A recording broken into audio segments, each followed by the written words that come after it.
Hola, buenas tardes. Hoy vamos a dar el tema o la parte número 12, que es piel. Esta es la última parte para el segundo parcial, ¿sí? O sea que son todos los temas que entraron después del primer parcial, todo el resto, o sea, todos los sistemas y este que tiene que ver con piel. Vamos a empezar. Ahí están entrando los compañeros. Ahí está. Igual después les mando detallado bien cómo va a ser otra vez el parcial. Uy, no me responde mi mouse nada. Bueno, vamos a arrancar primero viendo más profundamente todas las partes que tiene la piel, ¿sí? O todos los componentes que forman la piel. ¿Cómo se llama la piel o cómo está formada esa estructura de la piel? Es fácil, ¿sí? Son tres palabritas que tienen que acordarse, pero principalmente es una, dermis, ¿sí? Que ustedes pueden asociar por dermatología, por siempre las palabras que tienen que ver con piel, siempre van a estar relacionadas con dermis. Piensen en esa parte media, se llama dermis. Todo lo que está arriba de esa dermis es epi arriba, epidermis. Y todo lo que está abajo es hipodermis. Entonces es una forma fácil de aprenderse las tres capas que tiene la piel: epidermis, dermis e hipodermis. Ustedes pueden ver que varía una de la otra, ¿sí? Y van a variar mucho las funciones y van a variar también qué tiene cada una de esas partes, ¿sí? Porque se vuelve, digamos, importante una o la otra. Ustedes van a poder ver acá que en la parte de epidermis, la parte superior, están los melanocitos. Los melanocitos son las células que nos van a dar el color de la piel, ¿sí? El color de los lunares también. Así que va a tomar mucha importancia, no solamente por el color de la piel de las personas, sino también en el tema que yo les agrego como un anexo de vitiligo. Vitiligo es la enfermedad en la que se pierde en la coloración de los melanocitos y la persona va quedando con la piel blanca, ¿sí? Y normalmente, como empieza a aparecer manchas en la piel, sufren mucha discriminación. Es una enfermedad que no es contagiosa, por eso esto, para aclarar, yo les puse en un anexo que le voy a mandar después de clase. Bueno, en la parte de dermis ustedes pueden ver que está el bulbo, ¿sí? El folículo piloso, ahí es donde nace el pelo, ¿sí? Ustedes lo pueden cortar lo que se ve afuera, pero siempre el bulbo o la raíz de ese pelo va a seguir estando. Están los vasos sanguíneos, están las terminales nerviosas, ¿sí? Están las glándulas sudoríparas, las que segregan el sudor, las glándulas sebáceas, ¿sí? Sebosa dice ahí, es la que engrasa el pelo, ¿sí? Si ustedes no se mantiene una higiene en la cabeza, por ejemplo, ¿qué van a notar? Que se engrasa. Y es justamente por esa glándula que van segregando material. A veces esas glándulas se taponan y se pueden ir formando también abscesos, o sea, como granos. Bueno, bien ahí los vasos sanguíneos y demás. Esto igual lo vamos a ir viendo parte por parte también para que vean todos los componentes, pero esto es lo principal, que ustedes sepan que hay tres capas: epi, la superficial, la que yo puedo ver, dermis e hipodermis. Bueno, la piel es el órgano entonces más grande del cuerpo, ¿sí? Y lo cubre completamente. Primero, ¿qué tenemos que tener en cuenta? Que piel tiene pelo, ¿sí? Y cuando hablamos de mucosa, no tiene pelo, ¿sí? Entonces, tejido epitelial, que se refiere a todo lo que sea las cubiertas, se divide en eso, en piel y en mucosa. Vamos a las funciones. La más importante, se puede decir, es la de proteger de la temperatura, o sea, mantiene la temperatura del cuerpo, tanto del frío como del calor, ¿sí? También va a proteger de las infecciones, de las lesiones. Si ustedes lo quieren comparar con algo, una piel sería como un muro de protección de una ciudad, ¿sí? Va a evitar que ingresen agentes malos. A ver, le doy el ok a las compañeras. Regula entonces la temperatura del cuerpo, ¿sí? Entonces ustedes fíjense, cuando ustedes tienen frío, ¿qué les pasa? Tienen chuchos. Esos temblores generan movimiento en los músculos que generan calor, por eso tiemblan, ¿sí? Es un mecanismo que tiene el cuerpo como para mantener el calor constante. Almacena agua y grasa.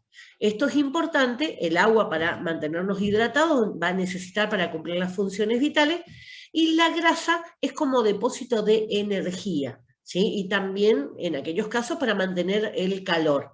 ¿Sí? Ustedes fíjense que todos los animales que viven en temperaturas extremas frías, todos tienen que tener una cubierta de grasa justamente que le protege a los órganos internos. Es como un aislante. Es un órgano sensorial. ¿Qué quiere decir? Ustedes pueden percibir la sensación del tacto, pueden saber si le están acariciando, le están rasguñando, le están hincando algo. Y eso se debe por las terminaciones nerviosas. A mi vecino se le ocurre golpear la pared todas las clases. Ayer no golpeó. Impide la pérdida de agua, entonces, ¿sí? Va a regular la pérdida de agua. ¿Cómo lo va a regular? A través de la transpiración. Con la transpiración, ¿qué hace? Enfría la superficie. Entonces, cuando nosotros tenemos mucho calor, transpiramos y esa sudoración es la que enfría en contacto con el aire, enfría la superficie del cuerpo. Va a impedir el ingreso a las bacterias. Si la piel está sana, es una barrera excelente. El problema está cuando la piel se corta, se raspa, pasa algo, ¿sí? Que la corta, que la lesiona, es como si nosotros en nuestro muro de protección tuviéramos un agujero, ¿sí? Alguien abrió una puerta o dejó algo abierto. Sería lo mismo. Y otra de las funciones importantes que tiene es que sintetiza la vitamina D. ¿Qué quiere decir eso? Esa vitamina D, los precursores, o sea, los pasos previos a esa síntesis de la proteína, se dan en nuestra piel.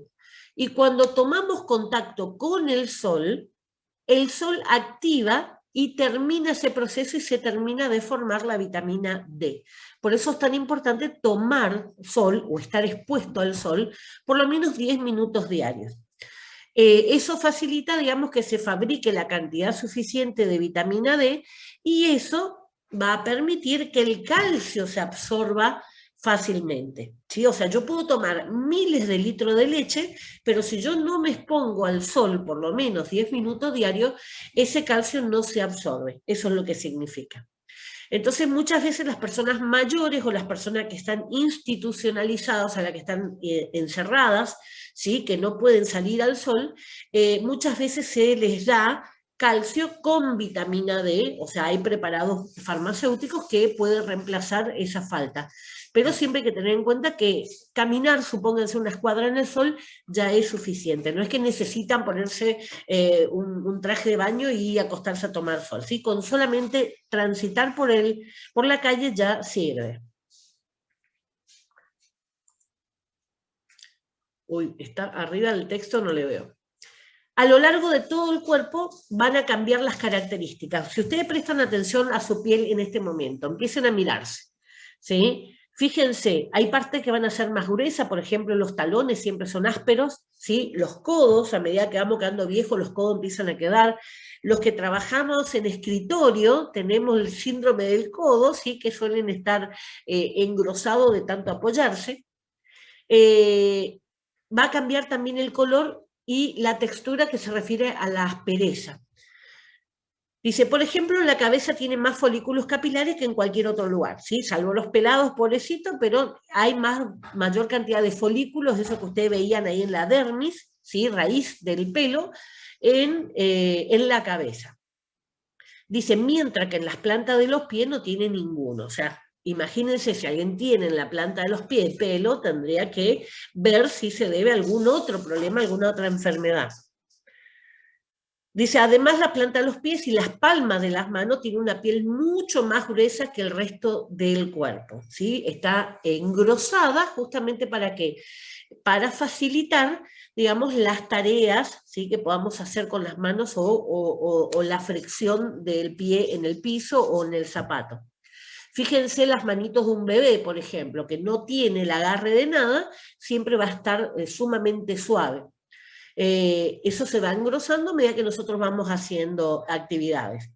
Y si ustedes se ponen a comparar la mano de ustedes con la mano de alguien que trabaja en la chacra, por ejemplo, que trabaja con azada, con pala, o alguien en construcción, las manos van a estar mucho más ásperas.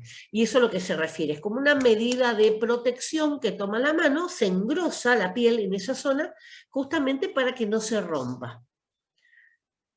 Dice la epidermis, entonces estaba formada por esas 3 capas, epi arriba, dermis e hipo abajo. ¿Sí? Acuérdense lo que significa eso.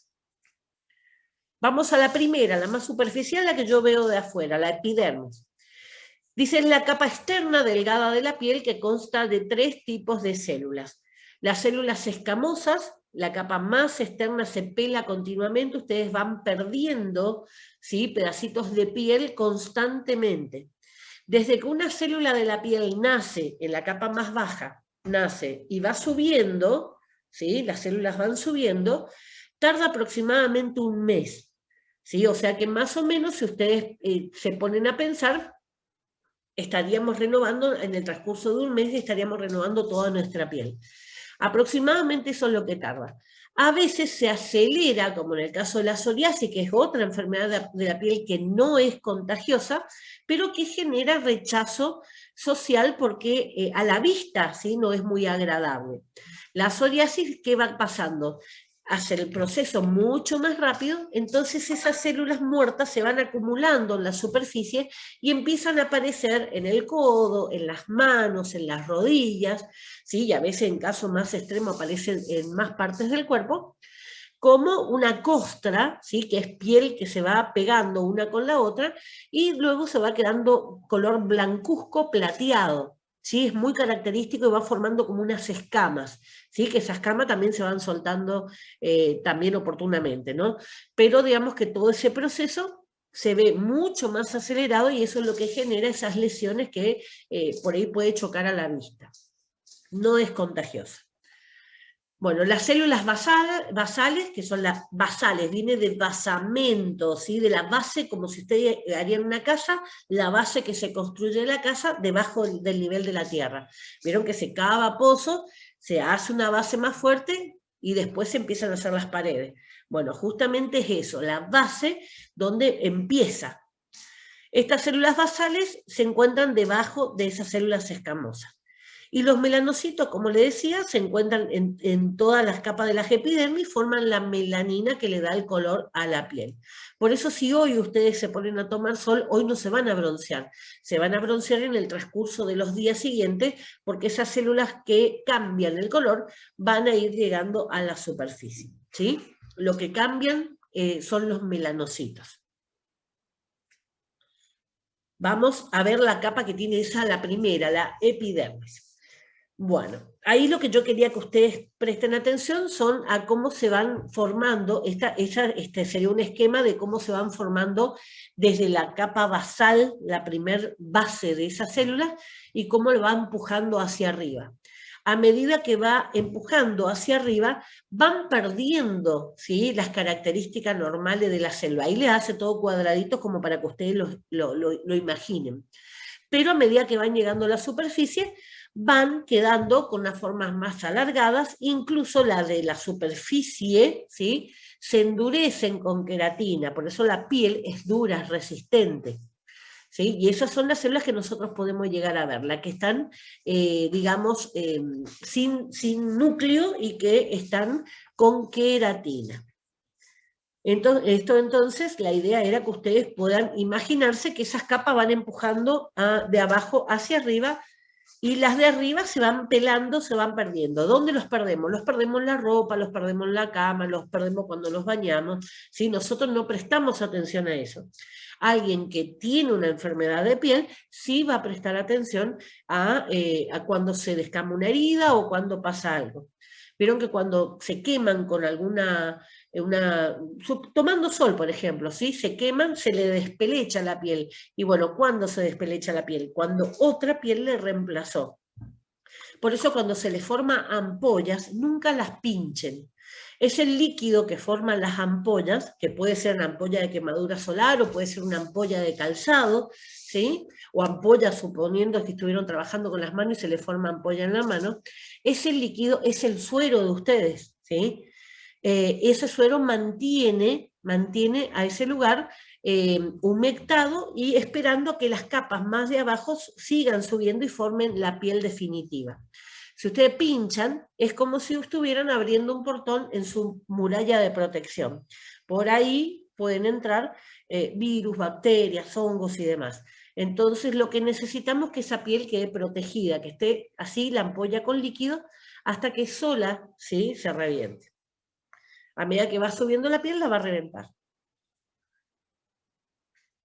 Vamos a la segunda capa, la dermis. Dice, es la capa intermedia de la piel. Contiene vasos sanguíneos que llevan la sangre al lugar. Los vasos linfáticos, que eran los vasos linfáticos, corrían en forma paralela a los vasos sanguíneos y eran los que juntaban, eran como los recolectores de basura de la ciudad, ¿sí? Recolectan todo lo que no sirve. Los folículos capilares, o sea, las raíces de los pelos, las glándulas sudoríparas, las estructuras de colágeno, que es lo que permite mantener el tejido con forma. ¿Qué es lo que pasa con la vejez? Perdemos ese colágeno y empiezan a caer la piel, ¿sí? Es porque se pierde ese colágeno. Por eso los cachetes se nos van cayendo, los párpados se nos caen, ¿sí? Con el tiempo justamente perdemos ese colágeno y ocurren estas caídas de tejido.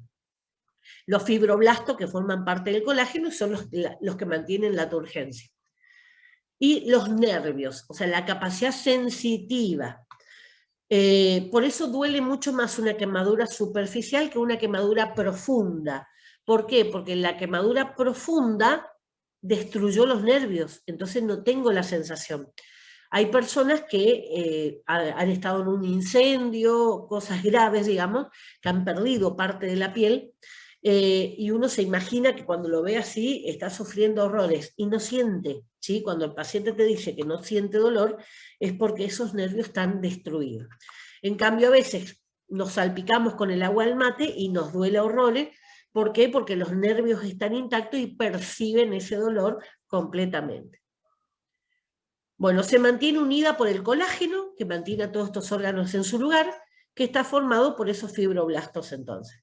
Esta capa le da a la piel flexibilidad, fuerza, y además contiene receptores de dolor y de tacto, ¿sí? Por ejemplo, si yo me pincho con algo, ¿sí? Me pincho, los nervios receptores van a enviar esa información al cerebro, y el cerebro va a enviar con los nervios efectores, lo que van a actuar, ¿sí?, va a mandar la orden de retirar el dedo. ¿Sí? Todo se maneja a través de esa sensación de los nervios. A ver. Bueno, ahí tienen una imagen, entonces, lo que sería la dermis, ¿sí? La de arriba ya es la epidermis. Ahora estamos viendo cómo es esa dermis. Entonces, recuerden, tienen los vasos sanguíneos, tienen los vasos linfáticos, que son esos amarillos que corren paralelos, tienen los bulbos pilosos, ¿sí? Tienen las glándulas sudoríparas, tienen los nervios, son todas estructuras que van a estar suspendidas como en esa gelatina que es el colágeno, que los mantiene a todos unidos, ¿sí?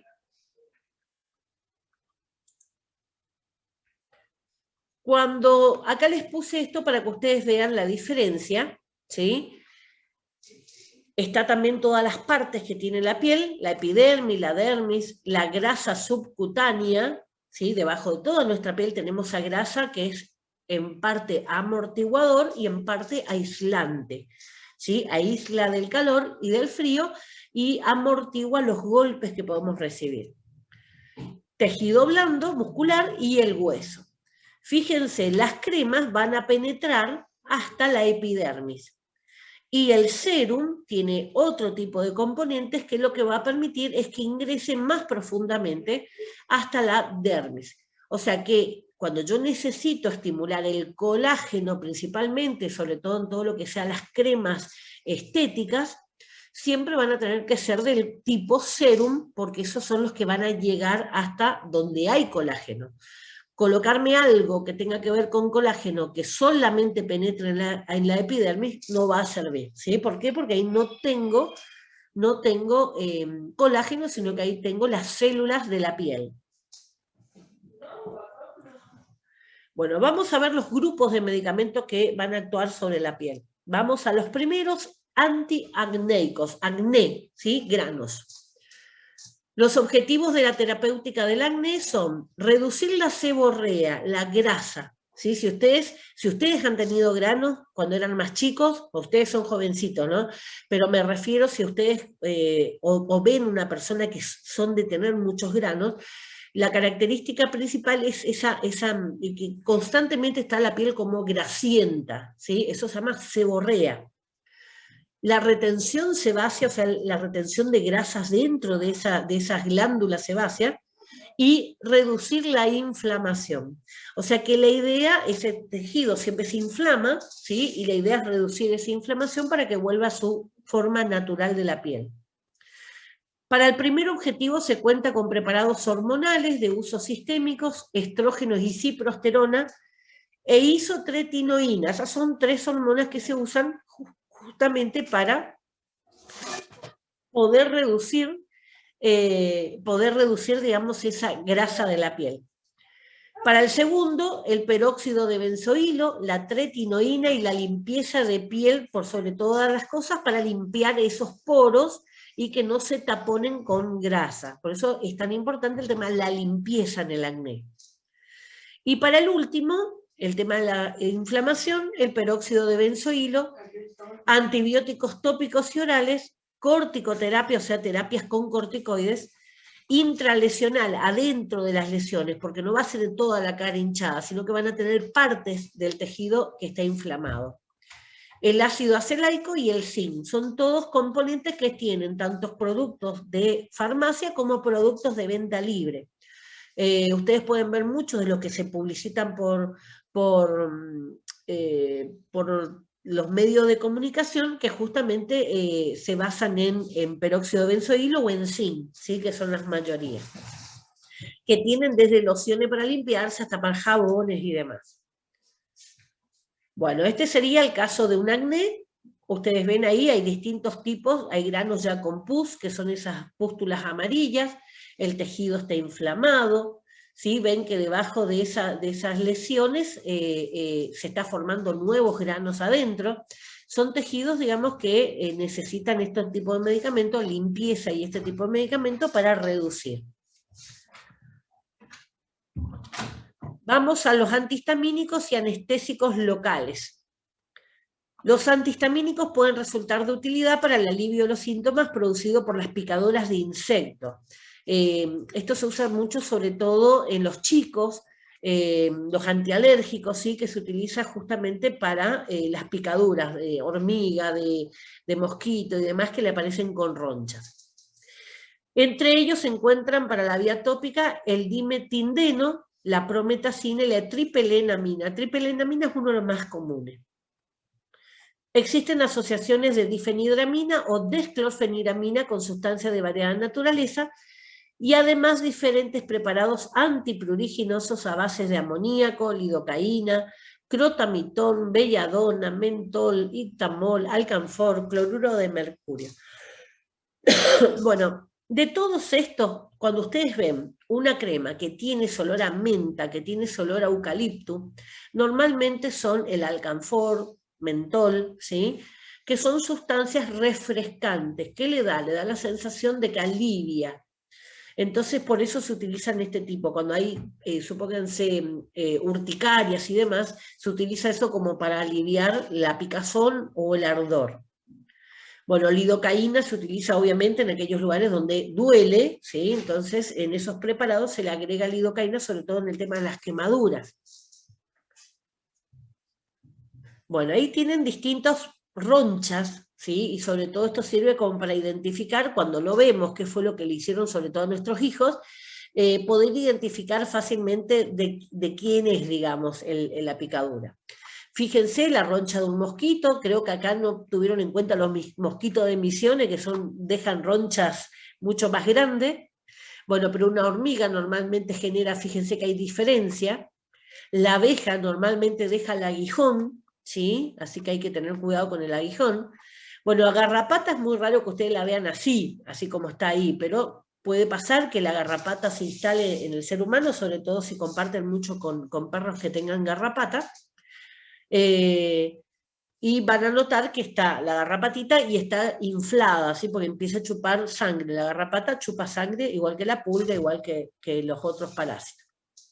Bueno, las pulgas normalmente son muy pequeñitas para verla, pero podemos ver las ronchas que van dejando de alergia.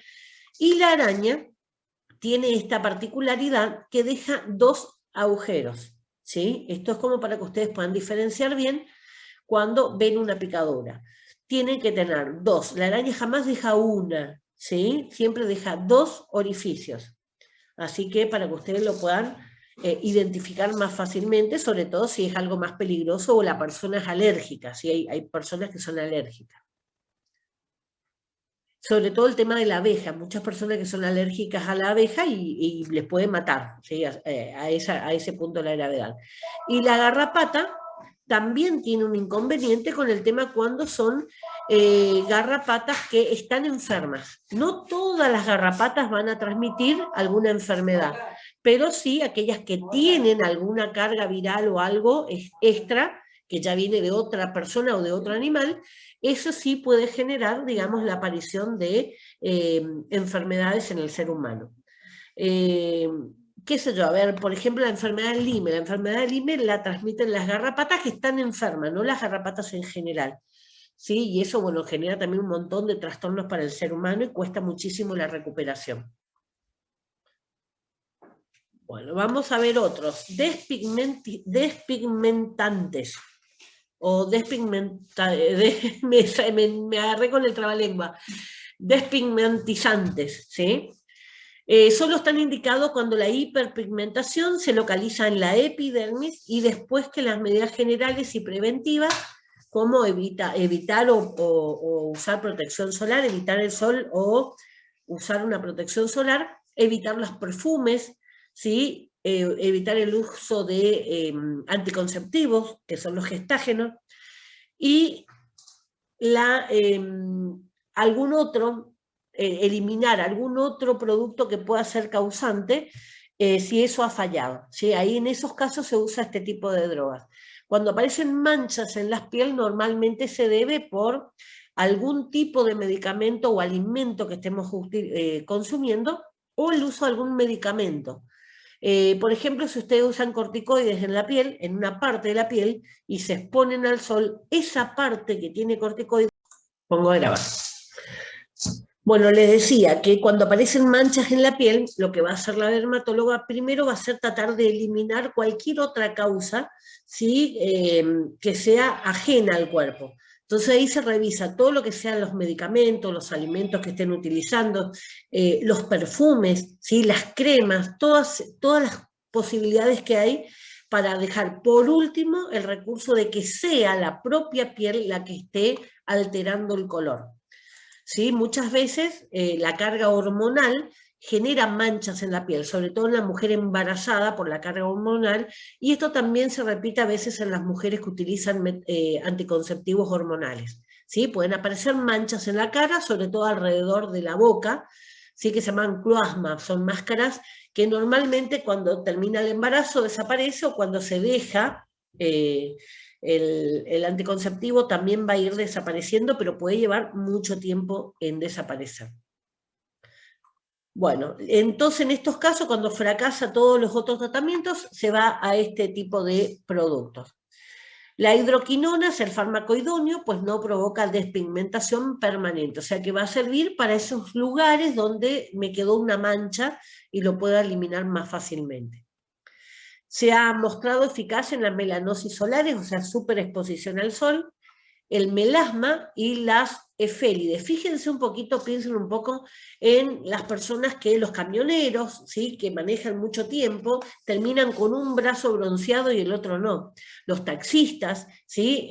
Las personas que están expuestas al sol, los profesores, por ejemplo, profesor de educación física o atleta, deportista, dependiendo de la ropa que usen, van a ver que los brazos están mucho más oscuros que el resto de su cuerpo. Nos pasa en el verano, cuando usamos shorts, nos pasa en cualquier lugar por esta hiperpigmentación. Se ha demostrado eficaz en las melanosis solar, entonces el melasma y las efélides. Debe administrarse durante 2 a 4 meses, uy, se fue. Produce irritación dependientemente de la concentración. Entonces, bueno, cuando se refiere, acá les pone un ejemplo, a ese tipo de manchas, ¿sí? O sea que obviamente que, digamos, generan, sobre todo si la persona es muy estética, le gusta mucho, digamos, la imagen, estas manchas les pueden molestar. Con el tiempo también van apareciendo en las caras y en las manos sobre todo, van a ir apareciendo manchas normales de la vejez, ¿sí? Eso también se pueden combatir con este tipo de cremas, o bien se puede aceptar, digamos, es lo común que ustedes pueden ver en los abuelos o los papás de ustedes.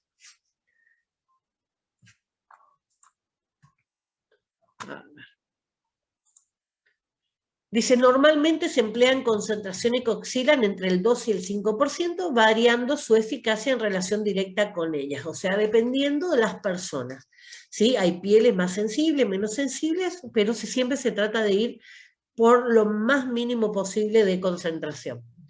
Por encima de ese 5%, la irritación va a aparecer con más frecuencia. Por eso, salvo que sea una piel súper resistente, no se utiliza. Un problema que debe tenerse en cuenta es que dicha irritación a su vez puede ser causa de hiperpigmentación posterior. ¿Qué quiere decir esto? El efecto rebote.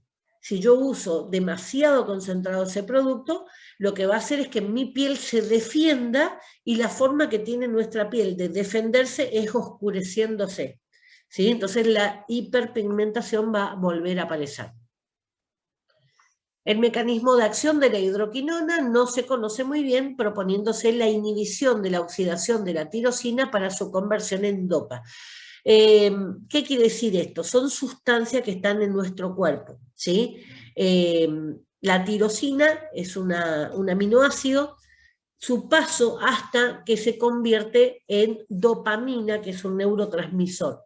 O sea que se refiere a, bueno, a oxidaciones que se van dando en esas sustancias que están en nuestro organismo, sobre todo en la piel. Vamos a los protectores solares. Dado el indiscutible papel de la radiación solar, dice, en el desarrollo de diversas dermatopatías, o sea, enfermedades de la piel, en los últimos años se ha asistido a un importante desarrollo de los protectores solares. Estos compuestos se utilizan para prevenir las quemaduras solares, ¿sí? Esto presten atención, ¿sí? Quemaduras solares, queratosis actínica. ¿Qué quiere decir? Cuando se forman los callos, los endurecimientos. Queratosis, quera de queratina, ¿sí? El envejecimiento de la piel, ¿sí? También ayuda el protector solar. Las reacciones de fotosensibilidad, sobre todo si están usando medicamentos como el corticoide, y para disminuir la incidencia de los tumores cutáneos. Entonces, cuando estamos en presencia, supónganse, una persona que tiene miedo de la exposición al sol porque en la familia hay antecedentes de cáncer de piel, siempre van a estar indicados o recomendados usar todo el tiempo protectores solares. Hoy tienen una amplia gama, sobre todo las mujeres, con base de maquillaje que ya vienen con protección solar. O sea que hay un avance con respecto a lo que era años anteriores, que esto era, bueno, me ponía la crema protectora, después me pintaba, sí, iba todo proceso. Ahora se puede hacer todo a la vez. Bueno, quemadura solar, ¿sí? Típico, cuando se va secando la piel, va empujando, y el color lindo me queda unos pocos días porque después ya viene la piel nueva. Bueno, esto un poquito también para esquematizar cómo las pieles, las capas de piel más baja van empujando, ¿sí?, hacia arriba las últimas. En su mayor parte, los protectores solares químicos absorben la radiación ultravioleta del tipo B, ¿sí?, que está en ese rango de 290 a 320 nanómetros. Esas son longitud de onda que tienen los rayos solares. Ustedes no ven esto, ¿sí?, es invisible, pero todo el tiempo nos están bombardeando con las ultravioletas tipo B y las ultravioletas tipo A. Entonces ahí está el problema, que unas son buenas y las otras son malas, ¿sí? Bueno, la cual se halla implicada en las quemaduras solares y en el desarrollo de tumores cutáneos, ¿sí? O sea, la B está relacionada con las quemaduras y con los tumores. Las radiaciones ultravioletas A son más difíciles de detener y son responsables del bronceado y de las reacciones de fotosensibilidad causadas por agentes químicos. Muchas veces se puede dar, si a ustedes les gusta tomar tequila, que se da una reacción de hipersensibilidad en la mano, en la que colocan sal y toman el limón y chupan la sal. ¿Sí? El limón, o la gente que le gusta tomar tereré de limón en el verano y no se enjuaga la mano, queda el limón en la mano, pues el limón es un blanqueador, las abuelas usaban el limón para blanquear la ropa blanca, ¿sí? Porque en contacto con el sol hace una reacción química y sirve de blanqueador. Entonces genera estas reacciones de hipersensibilidad en la mano por efecto del limón. También en la boca puede ocurrir. Bueno, la ultravioleta A penetra en la dermis, más profundo, ¿sí? Tanto que la ultravioleta B se absorbe por la epidermis. O sea que para generar un bronceado es la ultravioleta A lo que necesito, porque va a estimular los melanocitos más inferiores y cuando ellos llegan hacia la superficie son los que me van a dar el cambio de coloración. Cuando hablamos de la ultravioleta B, como actúa solamente en la capa de arriba, ¿sí? Es la mayor causante de los tumores. Ahí ustedes tienen el esquemita hasta dónde llega la ultravioleta B y la ultravioleta A.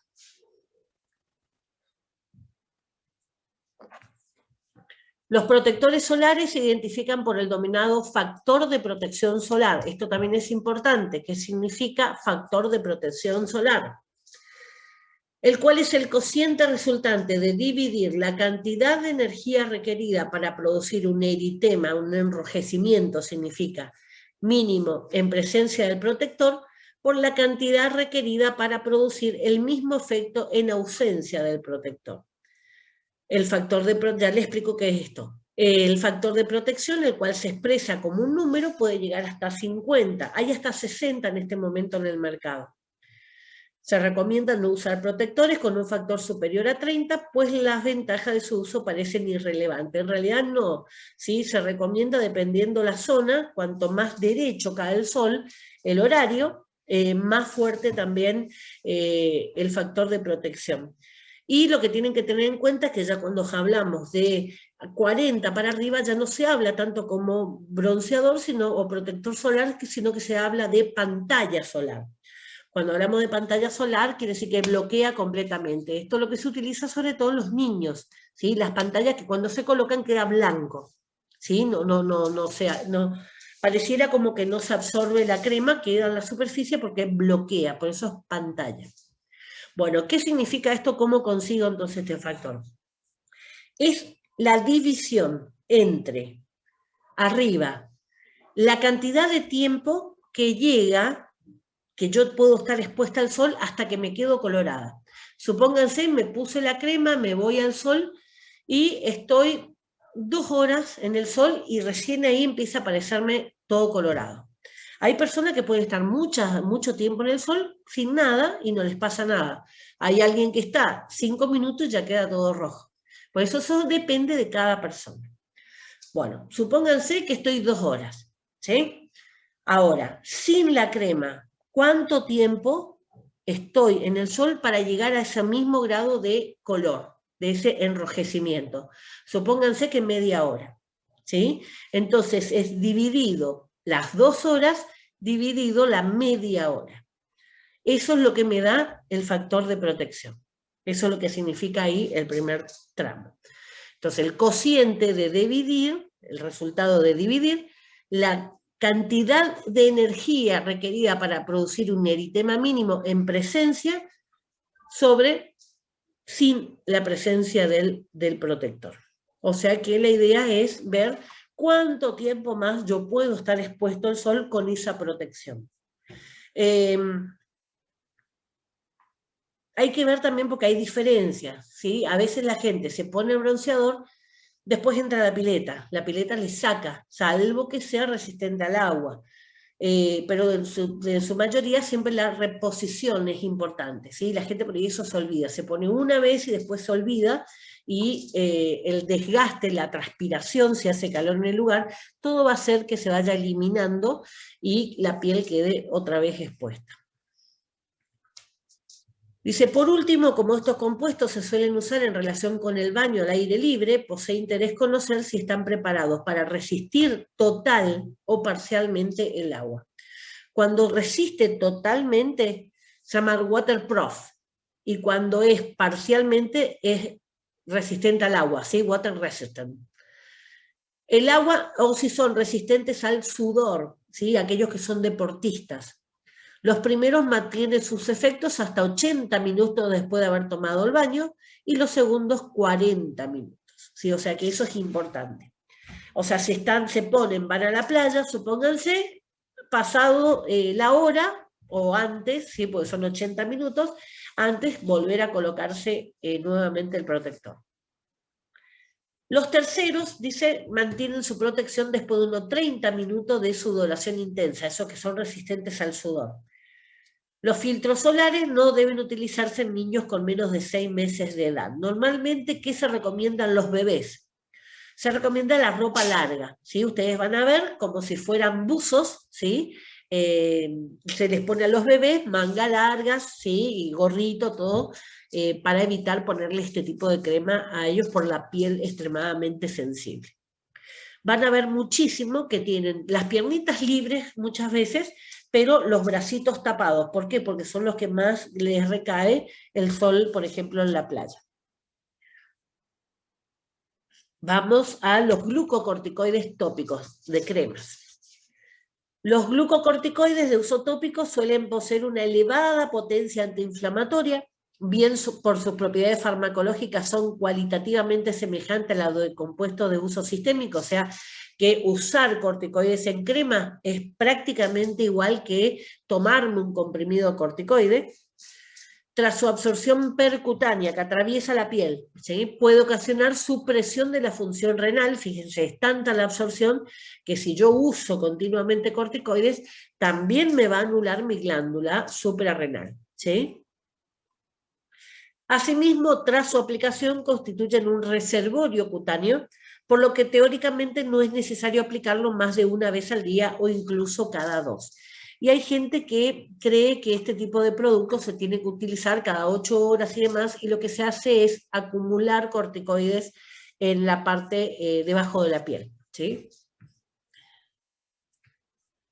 Bueno, ahí hay casos en los que los corticoides son utilizados. En el caso de psoriasis, que es uno de los temas que está agregado en el anexo, ¿sí? Hay distintos tipos, por ahí esta se llama en placa, suele ser la más común. Dermatitis atópica, la segunda foto, en ese caso es una dermatitis, cuando llama dermatitis atópica es que no se sabe bien por qué, puede ser una reacción alérgica, por ejemplo en ese caso se da en un brazo, puede ser perfectamente algún jabón, algo que se utilizó, algún desinfectante que se utilizó, al meter la mano en el agua, ¿sí? Puede generar eso, o la aparición de otra cosa. Y las urticarias normalmente son reacciones alérgicas que tienen que ver con algo que tomé, algo que comí, ¿sí? Algo que me genera la reacción de adentro hacia afuera, no de afuera hacia adentro. ¿Sí? Por ejemplo, soy alérgico a la lana, me pongo algo de lana y empieza a brotarme estas urticarias que tienen esta característica como unas ronchas que se van elevando. Vamos a los antibacterianos, antibacterias.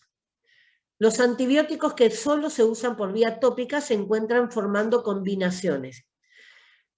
Van a ser la bacitracina, la neomicina, polimixina B, tirotricina y gramicidina. Esto ustedes pueden encontrar en cremas, en pastillas para chupar para la garganta, ¿sí? Se usa mucho la bacitracina, la gramicidina, se usan mucho los caramelos para chupar para la garganta. La polimixina B, neomicina se usa mucho en cremas. Lo habitual, la asociación de bacitracina más polimixina B más neomicina es muy activo frente a los gérmenes gram positivos, mientras que los otros dos son contra los gram negativos. Esta es una clasificación general que tienen las bacterias, gram positivos y gram negativos, que se hacen en base a la capacidad que tenga de reaccionar o no a unos reactivos que le coloca. Por eso son gram positivos si reacciona, gram negativos si no reacciona. Es dentro de lo que sea la parte de antibióticos, de bacterias, una clasificación que es útil cuando se habla, y lo vamos a ver cuando veamos el tema de microorganismos, ¿sí? Que viene después del segundo parcial. Bueno, ahí tienen, ven, eso es un absceso, ¿sí? En la cara, la mandíbula, y los otros son más diseminados, no es puntual, sino que más colectivos, son varios puntos más pequeños, pero todos con abscesos de pus.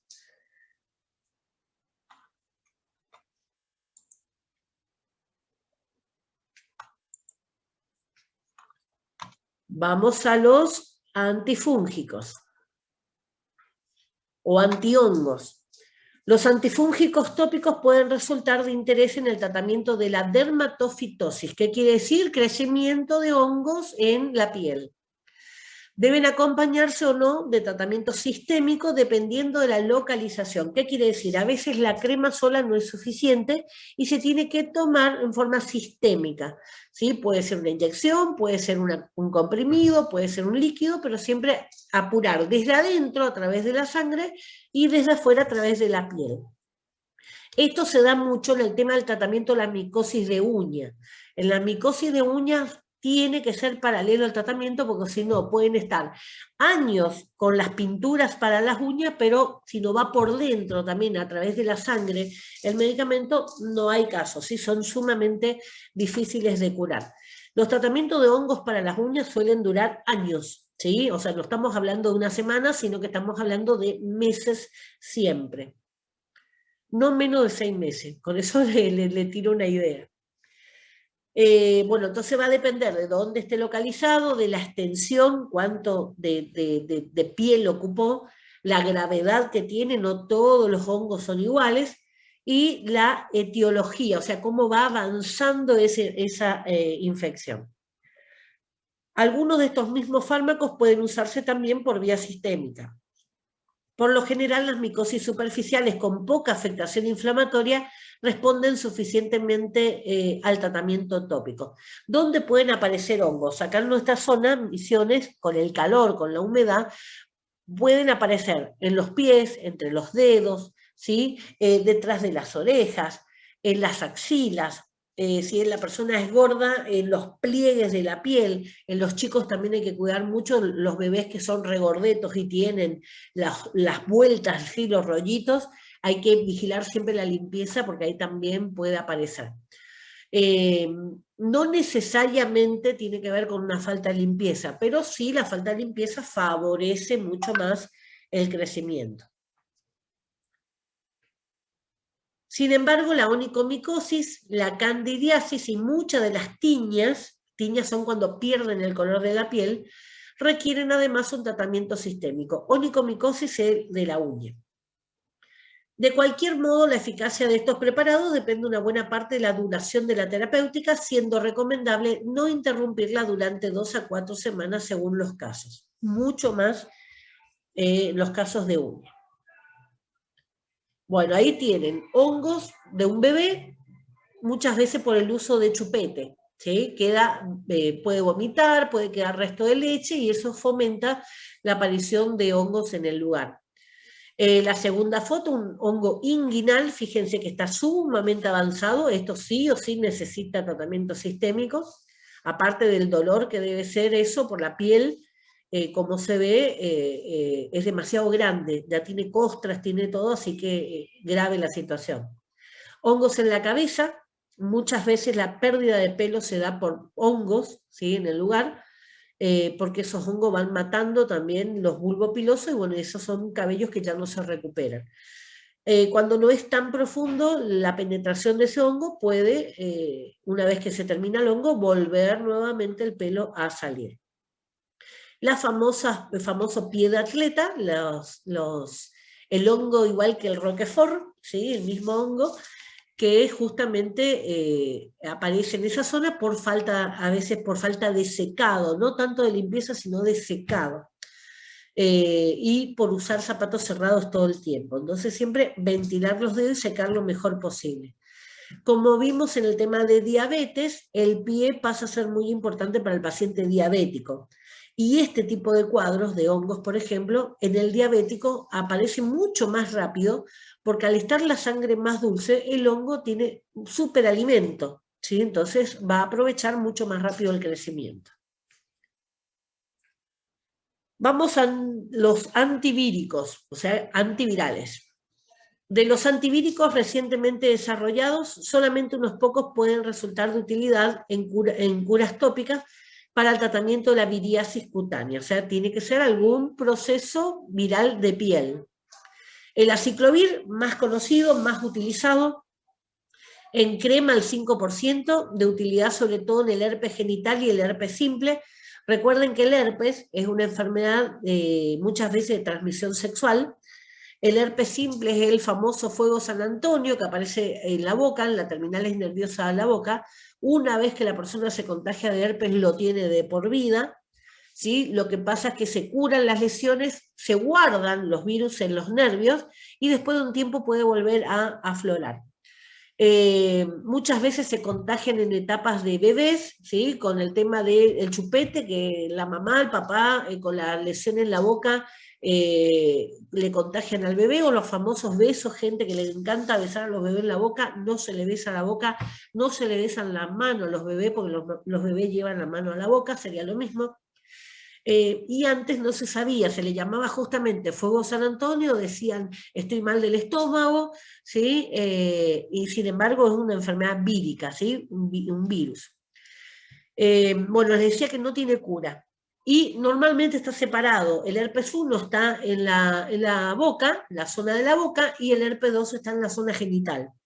Pero, ¿qué pasa? Tenemos sexo oral, así que muchas veces también pueden estar cruzados, ¿sí? El herpes simple estar, o el tipo 1 estar en la zona genital, o estar en cualquier parte donde tiene acceso, tiene contacto. Siempre va a ser por contacto. Cuando las llagas están activas, la llaga del herpes está activa, no se tiene que tener contacto, ni tomar mate, ni nada, ¿sí? Cuidarse durante ese tiempo para que remita. ¿Y qué tienen que prestar atención? A qué les despierta, porque están guardados en los nervios, pero hay algo que activa. En algunas personas justamente es comer algo picante o comer algo en forma abundante, por eso le echaban la culpa al estómago, ¿sí? O a veces tomar sol, o a veces después de un estado febril, ¿sí? Entonces en esos casos, digamos, ya están atentos que si tuvieron un cuadro febril, posiblemente al día siguiente o a los 2 días van a empezar a sentir la punción porque se siente que late, ¿sí? Y ya pueden prevenir colocándose la crema para que la erupción no sea muy grande. O sea, hay formas de prevenir que no llegue a mayores. Bueno, debe aplicarse cada 4 horas durante 5 días. Eso es cuanto más se colocan, digamos, mejor. ¿Por qué? Va a ir absorbiendo. Es frecuente la aparición de irritación cutánea y prurito, ¿sí? Como efecto adverso, pero el dolor del herpes es mucho más grande que ese ardor. La absorción percutánea es mínima, entonces no hay problema. Una mujer embarazada, por ejemplo, puede usarla perfectamente. Cuando está embarazada la mujer baja el sistema inmunitario, entonces eso muchas veces hace que aflore el herpes labial. Así que perfectamente puede usar las cremas de aciclovir sin ningún tipo de problema. La hidroxiuridina, que puede aplicarse cada 6 a 8 horas durante 4 días. En el zóster, el herpes zóster, que es otra variedad, ¿sí? No es el herpes simple, sino que es el herpes zóster, o famosa culebrilla. Este es otro de los temas que también tiene bastante difusión y que la gente asociaba con que si circulaba todo alrededor de la persona moría, ¿sí? Por eso iban a las curanderas, le ponían la tinta china alrededor y qué sé yo. Parecía que la tinta china le frenaba, pero es un proceso natural, ¿sí? El herpes zóster o culebrilla jamás da la vuelta a la persona porque es un virus que se maneja por los nervios. Y los nervios parten desde la columna hacia adelante, ¿sí? O sea que nunca va a rodear completamente. Puede llegar a cubrir la mitad del cuerpo, ¿sí? Mi lado derecho o mi lado izquierdo, pero jamás va a ser el circuito completo. Hay casos donde estas culebrillas son reducidas, digamos que por eso dice que la tinta china los mantiene en control, en realidad ya es así, o puede darse en aquellos casos donde el sistema inmunitario baja mucho, culebrillas más extensas, que son como colonias de culebrilla que pueden afectar, y supónganse, un brazo completo. ¿Sí? Entonces va a ser de media espalda hacia adelante. Y eso, obviamente, el dolor es mucho más fuerte. Bueno. La tromantadina es un derivado de la mantadina que en pomada al 1% puede emplearse en el tratamiento del herpes simple. El aciclovir sigue siendo lejos el más utilizado. El interferón A2B está indicado en el tratamiento del condiloma acuminado, ¿sí? Que es el condiloma, una verruga. El condiloma acuminado es una verruga que se parece al coliflor. Estas son las lesiones que forman la HPV. Después vamos a tener una clase de enfermedad de transmisión sexual y ahí yo le voy a mostrar bien, le voy a explicar bien todo lo que son, lo que es el HPV y las variantes que hay. ¿Sí? Pero bueno, es también un virus, ¿sí? El HPV es un virus de papiloma humano. Es exclusivamente del ser humano, no te transmiten los perros, los gatos, los loros, no hay forma, es solamente humano, por eso se llama así, y es solamente de la piel, ¿sí? Normalmente, si está la verruga en la zona genital es porque hubo un contacto en la zona genital, ¿sí? Se puede dar algunos casos de contagio, pero cuando me dicen, no, me contagié con una toalla, no, me contagié sentándome en el inodoro en tal lado. Entonces le pregunto, bueno, ¿dónde te salió la lesión? Porque es por contacto. Si ustedes se contagiaron sentándose en un inodoro, le tiene que salir en la zona que se sentaron en el inodoro. ¿Se entiende? No puede salir adentro de la vagina, porque ¿cómo se sentaron? ¿Sí? O sea, es por contacto. O sea que muchas veces, dependiendo cómo dice, se descubre la mentira. Siempre va a ser entonces por contacto, ¿sí? Bueno, debe administrarse intralesionalmente adentro de la lesión 2 veces por semana durante 8 semanas.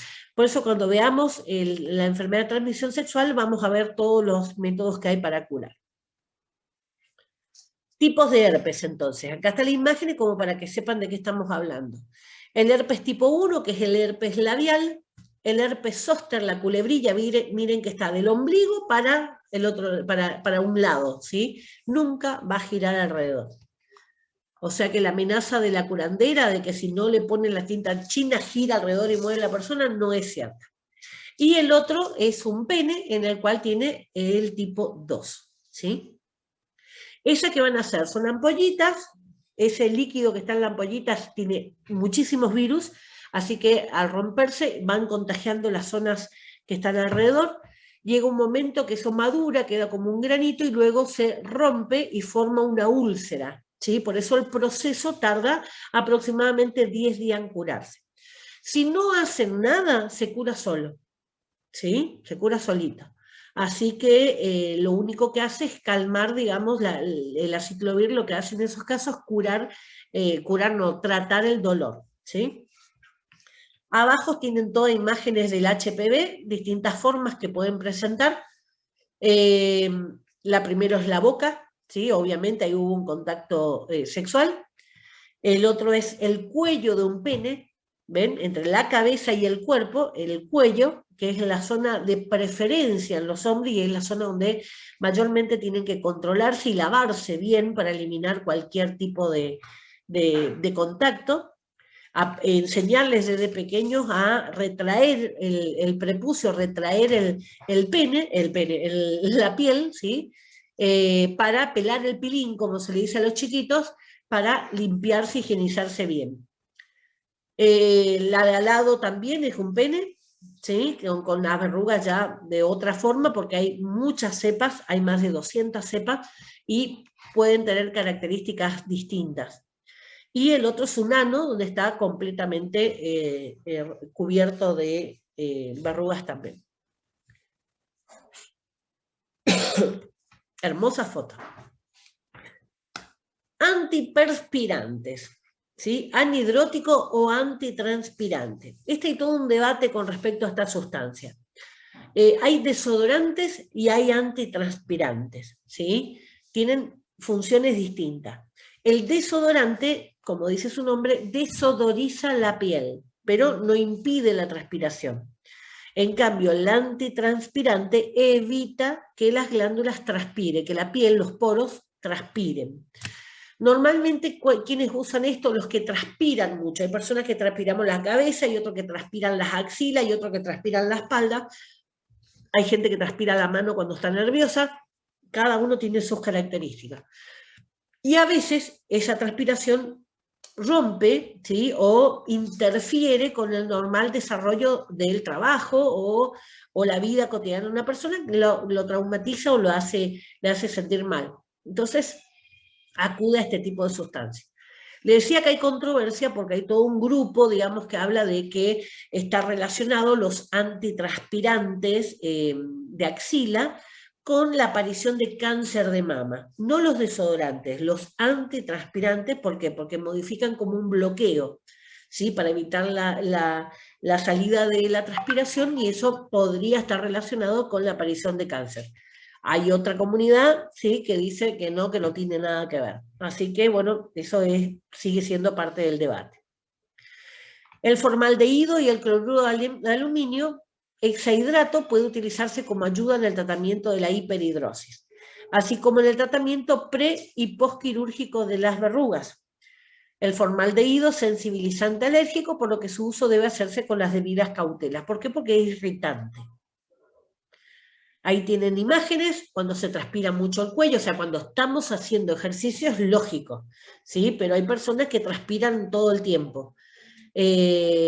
Bueno, el tema de las axilas más común. En la cabeza hay personas que transpiramos la cabeza, y es algo feo cuando estamos en alguna situación, supónganse una fiesta o demás, porque estamos chorreando todo el tiempo. Y los que transpiran la mano, que normalmente algo hiciste o algo estás escondiendo, pero no, es, digamos, una patología. Antialopésicos para la caída del pelo. Alopecia es caída de cabello, ¿sí?, pelado. Existen dos tipos de alopecia en los que el tratamiento farmacológico tópico ha producido ciertos resultados: la alopecia androgénica y la areata. La alopecia androgénica está relacionada con las hormonas masculinas, ¿sí?, por eso es androgénica. Normalmente va a aparecer en los hombres, ¿sí?, pero también puede aparecer en las mujeres, porque recuerden que las glándulas suprarrenales fabrican tanto hormonas femeninas como masculinas, ¿sí? Entonces, muchas mujeres, llegada a una cierta edad, empiezan a fabricar más hormonas masculinas, y eso hace que caiga su cabello. Entonces, cuando está relacionado con hormonas, se llama androgénica, y tiene la característica que es más parecido al famoso pelado que empieza con las sienes y va avanzando. Hay dibujitos ahora. En cambio, la alopecia areata es la pérdida de una zona que puede aparecer en cualquier lado, no necesariamente en las entradas. Vamos a la alopecia androgénica. Afecta al 50% de la población de edades superiores a los 40 años en el varón y los 50 años en la mujer. Por eso le decía, es un proceso normal, habitual. Ustedes van a ver que con el tiempo cada vez van perdiendo más cabello. Ustedes son todos jovencitos, en este momento no lo notan. Pero si ustedes comparan las fotos, les pueden preguntar a sus mamás el pelo, la cantidad de cabello que tenían cuando eran jóvenes, ahora van a ver que está reducido. Cuando ustedes ven los cabellos que tienen los abuelos, están más reducidos, tanto las abuelas como los abuelos. Sí, en el varón, digamos, estamos más acostumbrados a verlos pelados, pero la mujer también puede quedar pelada. El único medicamento tópico que se ha mostrado activo ha sido el minoxidilo. El minoxidilo está en muchísimos compuestos, shampoos, cremas, tratamientos y demás. Ahora tienen clínicas estéticas que trabajan exclusivamente con varias terapias que tienen que ver con luz y demás. La tasa de respuesta al tratamiento no es exacta, pero se admite que entre el 44 y el 63% de las mujeres tratadas durante 32 semanas con solución de minoxidilo al 2% muestran crecimiento de pelo de variada intensidad. O sea que hay un rebrote del pelo. ¿Por qué? Porque el bulbo piloso no se terminó. Si ya se terminó el bulbo piloso, lo único que queda es el trasplante. ¿Qué es el trasplante? Saco pelo de donde tengo y lo coloco donde no tengo. Se saca el bulbo piloso y se implanta como si estuviéramos plantando pasto, ¿sí?, en otro lugar. En el varón el porcentaje de respuesta es del 40% aproximadamente después de 12 meses de tratamiento. O sea, es más largo, cuesta más y tiene menores resultados. ¿Por qué? Porque tiene más hormonas masculinas. Aunque se propuso que este efecto se debía a la vasodilatación local, otros datos señalan que el minoxidilo posee efectos directos sobre el folículo y sobre los queratinocitos. Queratinocitos son las células de queratina que van a endurecer, ¿sí? Entonces, cuando está endurecida ya no hay posibilidad de que crezca el pasto, ¿sí?, para que ustedes se imaginen. En una huella donde siempre están pasando los autos no va a crecer el pasto, va a crecer todo alrededor, pero no ahí. Y esto sería lo mismo, en la piel. La queratina es como un cemento, incrementando la síntesis de glucosaminoglucano, ¿sí? Endurece.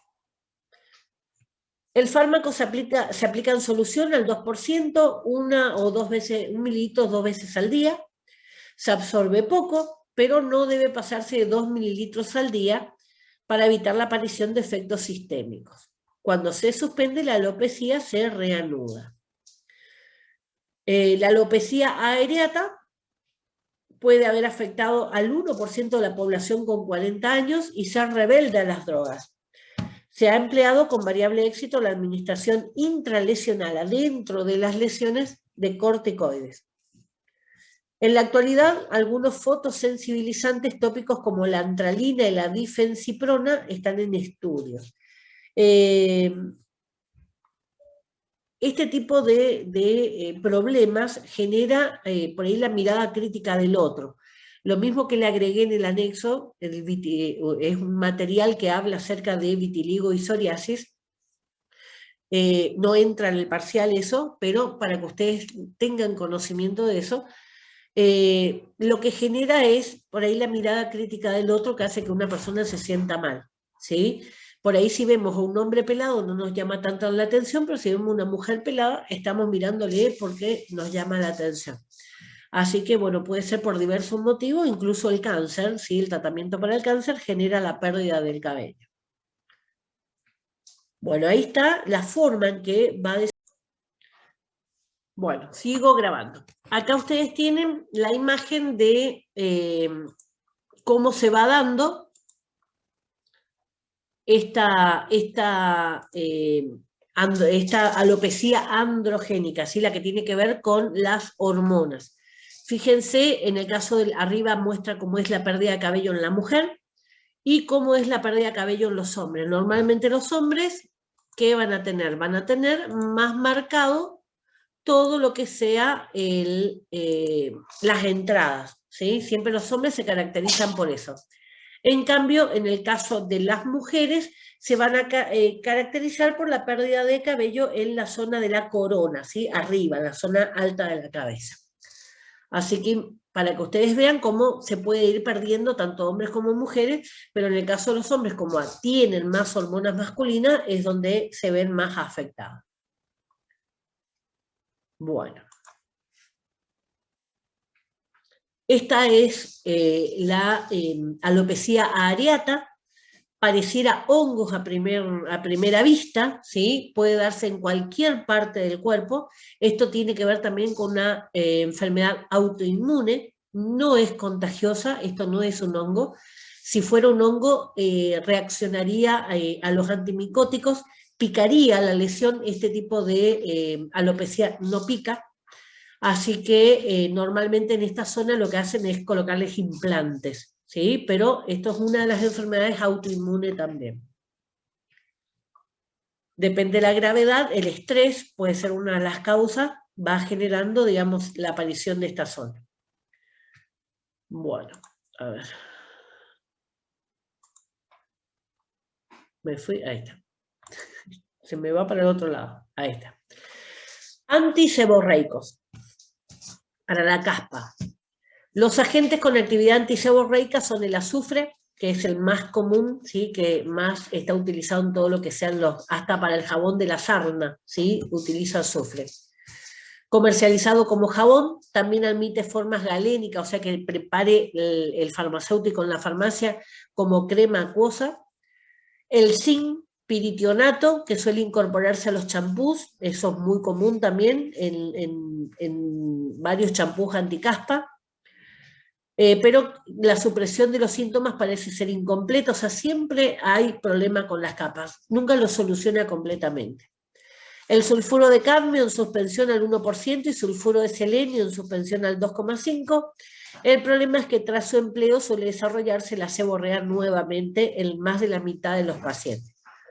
O sea que normalmente es un proceso, aquel que tiene caspa, a veces se cura y a veces es un proceso que lleva crónicamente y que va a aparecer por temporada. Sobre todo las personas que transpiramos la cabeza, eso favorece porque al estar húmedo más favorece la aparición. Lo que por ahí sí se puede hacer para combatir la caspa es cambiar frecuentemente el champú. ¿Sí? Hay champús que tienen hasta ketoconazol porque hay muchas de las seborreas que tienen que ver con hongos. Entonces ustedes pueden encontrar el Triatop, por ejemplo, que tiene zinc, y hay Triatop que tienen ketoconazol justamente para esos casos más resistentes. Y después, una vez que se cura, ¿sí? Y que se está dentro de ese 50% que no vuelve a tener, sí utilizar algún medicamento que no haga reaccionar el cuero cabelludo, ¿sí? Algún champú que no haga reaccionar. Entonces, por ahí probar otro tipo. A mí me sirve, por ejemplo, me dio muy buenos resultados hasta ahora y estoy usando hace varios años los shampoos que tienen argán, ¿sí? Yo pasé por varios, anti-seborreico, anti-caspa, y mejoraban un poco, después volvía a aparecer otra vez o nunca terminaba de solucionar. El que me controla, el que me dejó controlado ahora, por ejemplo, son estos de argán. Nistatina, a ver, ¿le dije todo? ¿A dónde me fui? Ah, sí, ya está. Nistatina, un antibiótico antifúngico que ha mostrado cierta eficacia, pero muchas cepas pueden ser resistentes, por eso no llega a completar, solucionar el problema. Preparados hormonales como la hidrocortisona, que es un corticoide, la progesterona, que es hormona sexual, y el promestrieno, que no es natural, sino que es químico, también ha sido recomendado. La hidrocortisona, el 1% en crema, muestra un efecto favorable en el 90% de los pacientes un mes después de una aplicación diaria. Los antifúngicos y imidazólico, acá está el ketoconazol que le decía recién. Ha sido bien estudiado y al parecer es el producto con mayor actividad desarrollado hasta el momento. Más de 2/3 partes de los pacientes responden favorablemente al tratamiento y sus efectos pueden equipararse a los de la hidrocortisona, con la ventaja de no provocar las reacciones adversas propias de los corticoides. Recuerden, los corticoides se absorben muchísimo por piel, ¿sí? Y afectan la producción de la hormona natural de nuestro cuerpo, de la glándula suprarrenal. Por eso hay que tratar de reducir el uso de corticoides. Un antiséptico, la povidona iodada, ¿sí? El yodo, en solución al 7,5 también se haya comercializada con ese fin, solo que con el tema del yodo queda más como pegajosa la zona. El Parvinox, ¿sí? Para los que se ubican por la marca. Estos son casos de caspa, ¿sí? Son también una reacción exagerada, un crecimiento rápido de las capas de la piel que hacen que se descamen. Distintos casos se va perdiendo pelo. Normalmente los bebés también nacen con una costrita, como una grasita blancuzca amarillenta, que eso también hay que ir sacándole porque cae todo el pelito. Y si se preguntaban que me pelo la cabeza, ¿soluciona el problema de la caspa? No, ¿sí? Sigue estando porque es un problema de piel, no es un problema del pelo. ¿Sí? Así que un pelado también puede sufrir, tiene otras características porque está expuesto al sol. Bueno, acá tenemos, es otro de los temas, esto no está dentro de lo que sea el material del curso, es sumamente largo todo lo que sea la parte de cáncer, ¿sí? Así que muy complejo como para darlo sintetizado. Pero esto sí me pareció importante agregarles, porque esto tiene que ver con la piel y es un test rápido para detectar la posible aparición de lunares que pueden llegar a ser sospechosos de cáncer. Muchas veces las personas se sacan algún lunar por una cuestión estética, porque bueno, está en mi cara, no me gusta, está en la frente, no me gusta, qué sé yo, porque no me gusta, y sin embargo hay otros que por ahí no les molesta, que sí tienen características cancerosas y que nosotros no lo podemos reconocer, pero que el especialista ni bien le ve, dice, bueno, este tenemos que sacar porque este es el peligroso. Bueno, este test es justamente para poder detectar esos tipos de lunares. Hay personas que tienen pocos lunares, hay otras que tenemos muchos lunares. No quiere decir que tenemos más probabilidad de tener cáncer que el resto, ¿sí? Va a depender de las características de ese lunar. Bueno, se le llama ABCD, ¿sí? Justamente por las características que tiene para que sea fácil de recordar. El primero, la A, tiene que ver con la asimetría, ¿sí? Normalmente un lunar es simétrico. Vos le partís por la mitad y son iguales de un lado que del otro. Cuando no son iguales, son asimétricos, es un riesgo. El segundo, los bordes, ¿sí? Vamos, de la A pasamos a la B, bordes. En el lunar normal, los bordes son lisos. En el lunar posiblemente canceroso, tiene como una puntilla, ¿sí? Como un reborde que no es liso. Vamos a la C, el color. En el lunar sano va a ser un color uniforme, va a ser un color marrón.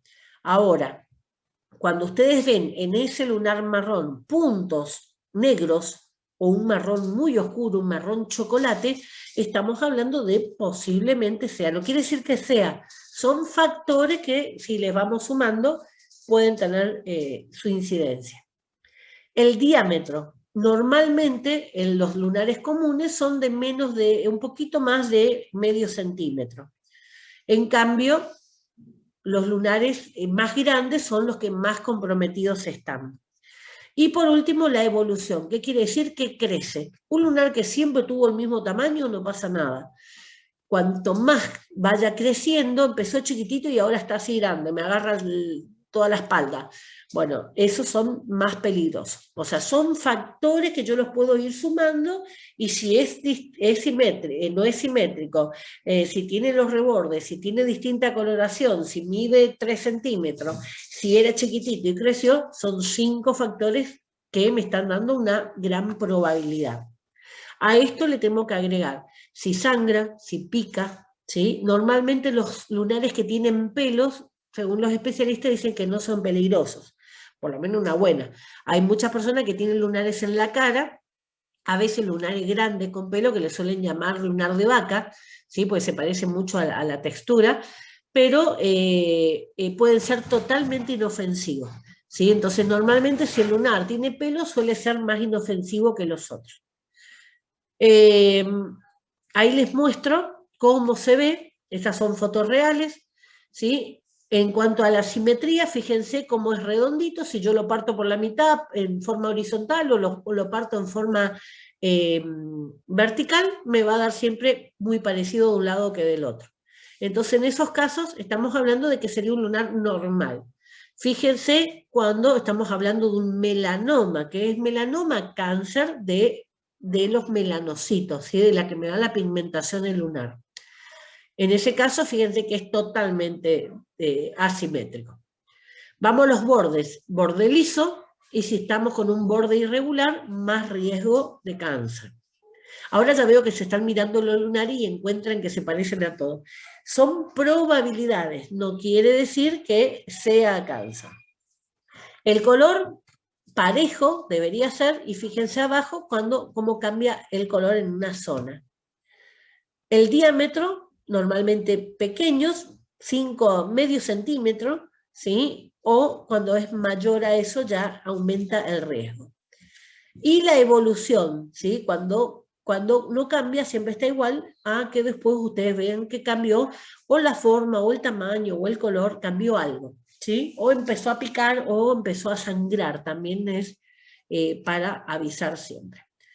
O sea, esto es como para que ustedes tengan en cuenta entonces la ABC, que significa asimetría, los bordes, el color, el diámetro y la evolución. ¿Sí? Esos son importantes también esos datos. Bueno, les decía que le agregué un material anexo, que, bueno, acá no está, sino que yo les tengo que mandar el enlace, mando este material y les mando el enlace. Es de la revista digital Percepciones, la edición número 11, que acaba de salir. Justamente esta de una campaña de empatía viral que hace mi hijo contra la discriminación y el bullying, mi hijo mayor que es discapacitado y es periodista. Y en esta edición justamente trató 2 enfermedades que tienen que ver con la piel y que generan mucho rechazo en la sociedad. Justamente hace unos días nos enteramos por una vecina que tenía vitiligo, que es la primera enfermedad que ustedes ven ahí, la imagen. Esta imagen que está ahí es una modelo, ¿sí? Una modelo internacional que sufre vitiligo desde muy jovencita, de los 19 años, obviamente es raza negra, y el vitiligo se le nota mucho más. A una persona blanca se le va a notar menos, pero no deja de ser traumático también para esa persona.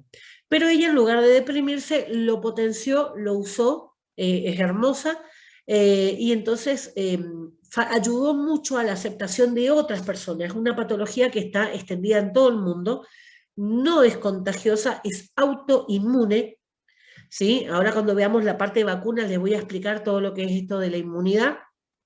Es cuando mi sistema inmunológico ataca a mi propio cuerpo porque no lo reconoce, ¿sí? Entonces ataca mayoritariamente a todo lo que sea la piel, ¿sí?